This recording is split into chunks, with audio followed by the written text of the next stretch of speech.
So in the table there's 5 statements. Statements are true for some numbers and false for others. For each statement I've got to give an example for which is true and an example for which is false. And I've got to choose numbers which are between 0 and 20. The first one's been done for you, so hopefully this will explain. Prime numbers are odd. Well, when it's true, that is 5. 5 is an odd number, it's prime, that's true. 2 is also a prime number, but it's not odd, so that bit is false. Okay, the square of a number is larger than the number. If I try something like, I don't know, 6 squared is 36, so that is true, because the square of the number, which is 36, is bigger than 6.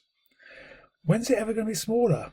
Well, actually, if it's a fraction, if I have something like a half, then I would get a half times a half, or half of a half, which is a quarter, and a quarter is smaller than a half. Other numbers you could try, things like 1, because actually 1 squared is 1, and the square of the number here is not larger, so that bit would be false. So you could have had 1 in there.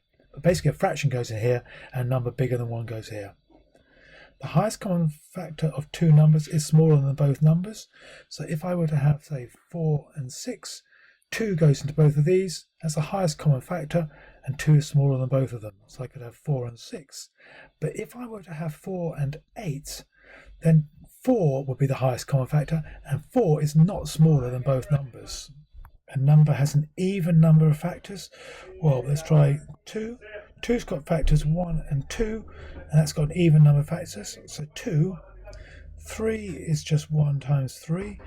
4 is 1 and 4, but also 2 goes into it. That's got 3 factors. So 4 has got 3 factors. In fact, any square number has got an odd number of factors. So you could have 9, you could have 16. You can't have 25 because it's bigger than 20. You could have 1, because 1's only got 1 factor. The reciprocal of a number, which means 1 over, so the reciprocal of a 3 is 1/3, and 1/3 is smaller than a number, so I put 3 there. But therefore, actually, the reciprocal of a 1/3 is 3, so I could put 1/3 there, because reciprocals go backwards and forwards. So actually, a number less than 1, the reciprocal will be bigger, and a number bigger than 1, and the reciprocal will be smaller, and that would be true.